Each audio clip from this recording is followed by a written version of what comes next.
This is called crisis innovation. And you got to thank the US for that, right?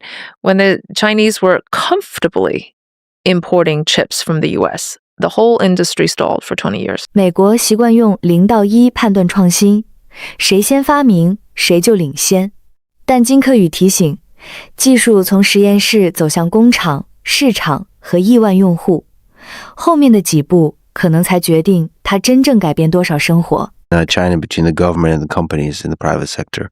So how much freedom do companies have? Another big misunderstanding, and a fundamental one, is that people somehow think that the state suppresses the private sector. It's not at all as simple as that. For the most part, if we look at the local government's incentive system, they want to help the best private companies, which are the most promising, because it makes them look good. It adds to their GDP, it adds to the jobs, investment. They are so helpful to these private companies. Actually, I know many of these local government officials working tirelessly day and night, especially in bad times, to coordinate between debtors and creditors and to kind of smooth out and define relationships with banks. They want to help these private companies because, again, their incentives are aligned. DeepSeek is a private company, by the way. So it has done the country proud. And why would the state want to go and suppress these private companies, which ultimately is kind of represents a beacon success for China? Now, on how much freedom they have, it's really ranged from too much freedom. That's part of the problem, where you have defense companies buying art auction houses, real estate companies like Evergrande buying soccer clubs, doing EVs, companies investing in real estate that has nothing to do with their core business. That's how much latitude were given to private companies. And there were consequences. They were not reined in. And then you go to the other extreme where they're scolded, they're reprimanded, they're reined in, and they're kind of folded into submission. So that is the whole spectrum. You have the whole range. But I guess what we're really getting at is it is a country that is moving from a no rule of law or very little rule of law, very immature markets, to something that is being gradually established. Bankruptcy laws, corruption laws, rules and regulations on what's possible. One interesting point is that in China, you ask the companies to innovate first and then you regulate after. Right. Mm-hmm. So that has led to things like P2P platforms. It's led to lots of kind of financial innovations, some of which has actually been very helpful and good, some of which have been disastrous. But the intention to regulate after the fact is to really not slow down or hinder the innovation. This is a very different approach from Europe. You regulate first, and then companies have to work around that. This is why Chinese economy is so complex. You cannot reduce it to simply a statement saying the state is unhelpful for the private or something like that. There are certain sectors where this SOEs dominate, right? When it comes to national security in terms of energy. But let's not focus on these few sectors. By and large, most of the economy, if you actually admit to the fact that China is highly innovative and highly entrepreneurial, means that it must be the private sector that is driving the show. Innovate first, regulate after. Really interesting. I also, in my mind, am contrasting it with the way the Soviet Union and Russia since operated. It doesn't sound at all like this model. And it's interesting that countries that, at least on the surface, had a similar cultural communist problems, the bureaucracies that form inside the communist state, it just seems that China broke away from that somehow. Yeah. That don't understand exactly what happened. In the West, they group these economies together as if they're the same thing. No, it's not the same at all. There's so many differences, so much more flexibility. You can have dynamic entrepreneurialism at the same time have socialist characteristics. And I think this is what China has been able to shape and mold, a unique model that balances between government and industry, between state coordination and market mechanisms, and between individualism and communalism. It's not necessarily black and white. You can have all these things at the same time. So what are the pros and cons of being an entrepreneur in China versus the West? Like if you get a choice, you have a dream, you want to build epic things, and you get to choose where to start that business. What are the pros and cons of each path? In China, the speed is just awe-inspiring. You have a good idea, you implement it, you realize you're dreaming very fast because there's also the support system, right? The infrastructure there, the digital infrastructure there, the engineers are there, the talent is there, and they're cheap. And the market competition is there to keep you going. The consumers give you a very, very fast feedback, Look at Xiaomi. It was making phones, and now it makes one of the world's best EVs. 270,000 cars sold in one day a few days ago with a new model. They were phone makers. So there's an advantage to that, okay? But I would not feel safe. Not because of danger of expropriation or nothing like that, but the bankruptcy laws are not there, right? It's not necessarily always fair competition. Things don't happen necessarily in an orderly manner. If you have a competitor, you can have a very evil competitor, and evil competitors are there everywhere in China. They would, call the police on you, put you in jail, spread false rumors about you. Maybe that happens also in the US, but it's a different level in China. And also, the mold that you can have to protect yourself, the IP protection, right? That's much weaker in China because the legal system is not very effective. You have a good idea, you'll be copied. And there's a lot of work. You have to dine and wine with the local governments. I mean, that's not allowed anymore, by the way, but you dine and wine, figuratively speaking, you have to have a very good relationship with them. That's a different kind of work. I think that the US is much, much more tolerant on entrepreneurs, on failure. Since we're talking about it, there was a lot of controversy around Jack Ma disappearing, quote unquote, and reappearing a bit later. And there's been sort of rumors of some tense relationships that he has with the Chinese government. What is important to understand about that whole situation? To what degree is it reflective of the issues entrepreneurs face in China? In the US, capital controls politics, one could argue. In China, it has to be the other way around. Capital must be reined in by politics. As part of the capitalist class, do not have the ambition to exceed the powers of the political class is really at the core of it, I'd say, and the biggest difference between US and China. There are important details that I think the West has not fully provided to the public. For instance, and financial, as innovative as it was doing banking jobs without being regulated like a bank, right? So that obviously poses a host of financial stability questions and rules and regulations and so forth. So the fact that IPO was halted, you could say that there were strong economic regulatory grounds for that. But I think more broadly speaking, if you're an entrepreneur, part of the capitalist class, keep your head down and make money, and that's fine, right? Do some philanthropy. There are also many, many other billionaires that are just fine, that are actually very much in favor of the political leadership, and they do their thing.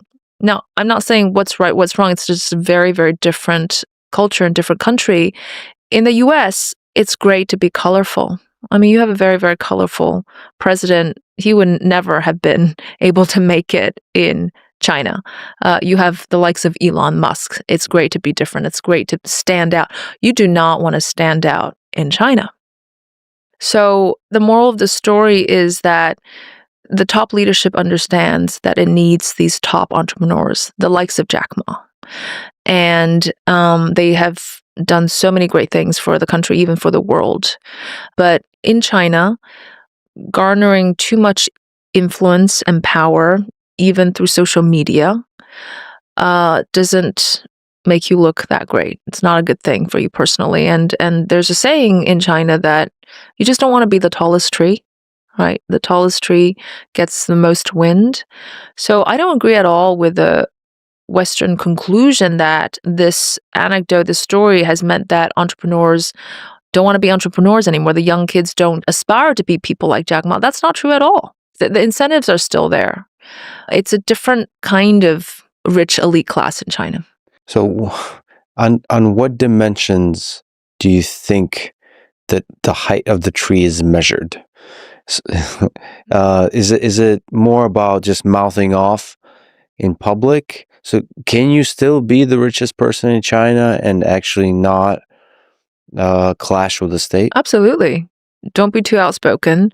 Don't try to get too much attention and too much influence. And just, again, it's a cultural thing, but just keep your head down, be humble, contribute to society, do philanthropy, collaborate with the government, and you're kind of okay.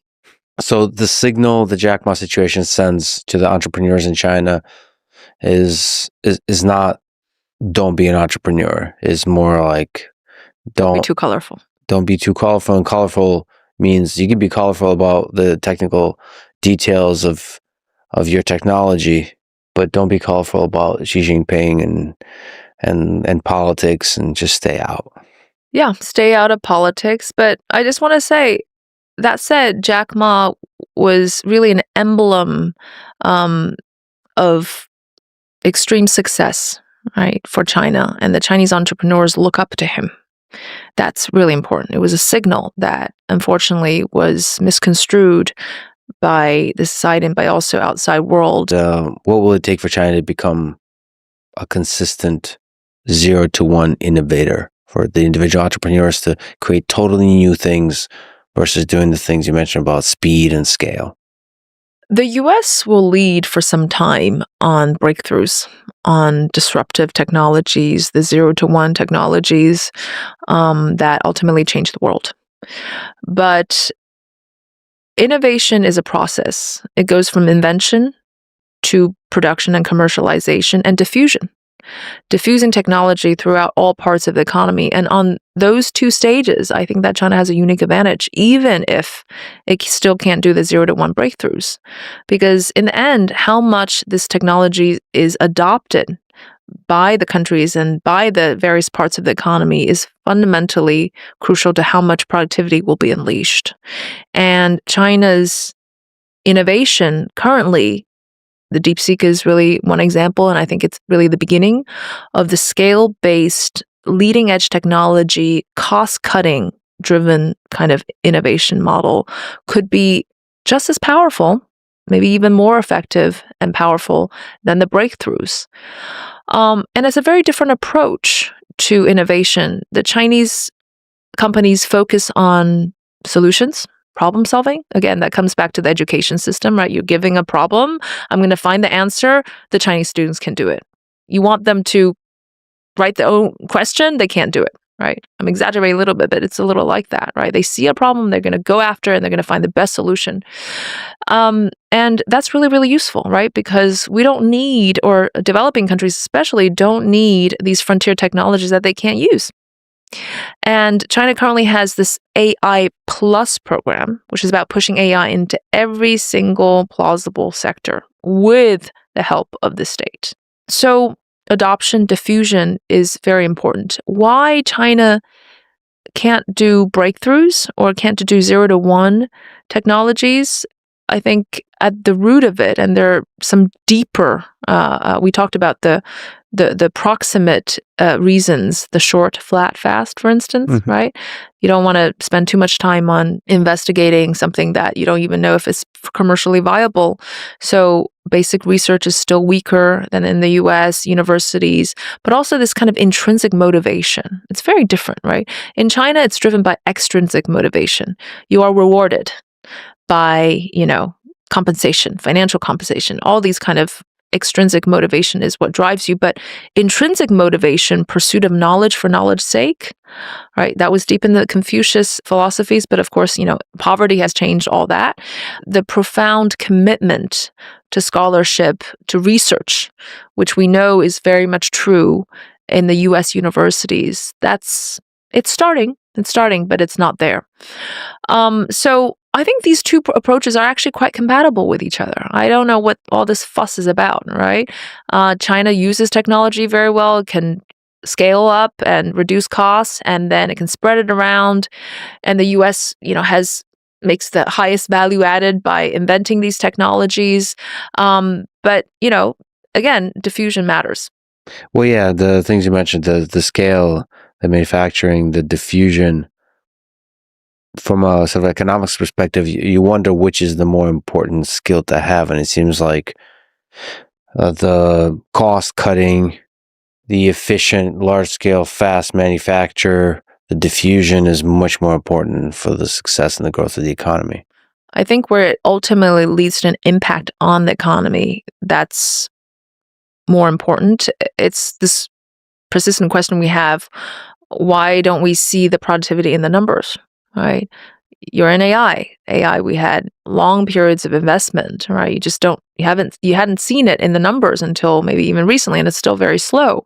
But China's pushing that in the sectors, robotics, AI, cloud, industrial Internet of Things, and even companies like Huawei. I think it's gotten a little bit of too bad of a rep in the US, but American engineers working for Huawei said that it's, they're so happy working for Huawei. The intent focus on innovation, but also on solution-driven innovations in Africa, in rural areas, really changes people's lives. It doesn't change the world, but it changes individuals' lives. What's the feeling that Chinese entrepreneurs have about copying technology? Because I think one of the cultural things in the US is just really not respected if you copy. Yeah. So that's seen as a big problem. And is there some degree to where in China it's not? No, unfortunately, this is a big cultural difference. Our sense of property rights is actually quite different from the US. I think that will change over time, but absolutely, you're right. They have no qualms about copying as long as it leads to success, right? That's the difference in values. As we mentioned in the beginning, you asked why the level of competition is so fierce. Well, they all do the same thing. Once they've seen one successful thing, everybody does the same thing. You'd have no respect for doing that in the US, right? But in China, it's all fine. But I think that over time, it will change. Just give it a little bit of time. So do you fundamentally it's a bad thing? In the end, if China's all about innovation technology, you cannot not have very strict IP protection. True. Right? And ultimately, again, we're still in the short, flat, fast stage, right? Yeah. When we graduate from that stage, you're going to have very different views about these things. And you're going to try to diversify and do different things. But again, it's a stage. Chinese people were hungry. They're still a little bit hungry. They're not going to be as hungry in the future. So can you describe the DeepSeek moment and DeepSeek as it represents what China's thinking about in the space of AI? And does China have a chance at outrunning US in the AI race? DeepSeek was a surprise to the world, but I don't think it was that much of a surprise to the same degree to the Chinese. And remember that DeepSeek happened in times of crisis, urgency, not in times of comfort. A lot of these technological breakthroughs and leapfrogging happens in times of crisis. I mean, why would you plow in billions, tens of billions, and even more when you can just import the best, right? You don't want to do your own innovation. It's because of these export controls, these sanctions on these companies, that Chinese companies and the Chinese state felt an existential crisis a few years ago by being cut off from these critical components. And guess what happened? In a short amount of time, the degree of domestic capacity ramping up and catch up has been nothing short of remarkable. Again, thanks to U.S. truculence on technology. Now, I'm sure there are many aspects of hyperbole related to DeepSeek, but it just shows you that the gap is much smaller between China and the U.S. on leading-edge technologies than what was expected, that these export controls were not effective. They may have even backfired. And it shows you that China has this relentless focus on taking some of the existing technologies and using scale and the advantages to cut cost and to diffuse. And this is just the beginning. I think it will happen in many other industries as well, including in semiconductors. 开头那句要感谢美国很有冲击力，但不能把它理解成出口限制必然帮助中国，更不能据此宣布谁已经赢得技术竞争。金刻羽真正提出的问题是，当外部供应突然中断，一个已经拥有工程师、制造业和大市场的国家会被压住，还是会被迫建立自己的替代能力？回答这个问题，首先要看清私营企业的位置。中国不少技术突破来自民营公司，他们不是国家产业体系旁边的装饰。地方政府愿意为有前景的企业协调融资、土地、供应链和基础设施，因为企业能够创造就业、税收和产业声誉。中国做得好的一点是让公共资源与企业执行能力在具体项目上接上了，而不是要求政府亲自完成所有创新。但支持企业不等于企业没有边界。原篇保留了公平竞争、知识产权、破产保护和地方关系等问题。金刻羽对马云与蚂蚁集团的解释，也是他对资本和政治关系的判断，并非全部争议的最终答案。真正可信的结论，不是中国企业完全自由，也不是国家只会压制民企，而是企业拥有很大的经营和创新空间，同时必须在金融安全、公共规则和政治边界内行动。接下来才是本期最重要的创新链条，发明只是第一步，之后还有生产、商业化、降本和扩散。美国大学和实验室长期擅长提出全新的问题，创造从0到1的技术。中国的强项则经常出现在后半程，工程团队快速改进，供应商共同降本，工厂扩大产量，消费者马上给出反馈，再把技术放进汽车、机器人、云服务和工业现场。这并不是较低级的创新。一个技术如果只能停留在少数实验室里，它创造的生产力仍然有限。只有被大量企业和普通人真正使用，它才会改变成本、工作方式和生活。中国的市场规模、完整制造链和数字基础设施，让技术扩散速度成为一种竞争力。很多外部观察者只问是不是中国首先发明，因此漏掉了谁能让技术大规模可用。DeepSeek 的意义也应该放在这里理解，它不是中国所有基础研究短板已经消失的证明，更不是中美技术实力的最终排名。它说明的是，在算力、芯片和资金受到约束时，中国团队仍可能通过工程优化、成本控制和开放传播寻找另一条路。限制会提高难度，但难度也会改变资源流向，让原本依赖进口的环节获得更强的投入动力。同时，复制和知识产权保护不足，不能被浪漫化。早期追赶可以从学习成熟技术开始，但真正进入前沿以后，企业必须保护原创者。研究机构也需要允许长期、低回报甚至可能失败的探索。中国下一阶段若只擅长快速跟进，就会受到上限约束。若能把规模化能力与更稳定的基础研究、法治和创业者保护结合起来，优势才会继续向前延伸。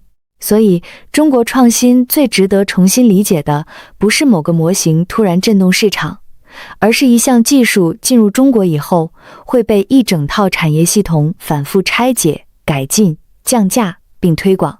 美国仍有突出的原创研究能力，中国也有需要补上的制度和基础研究短板，但决定未来的不会只是第一篇论文属于谁。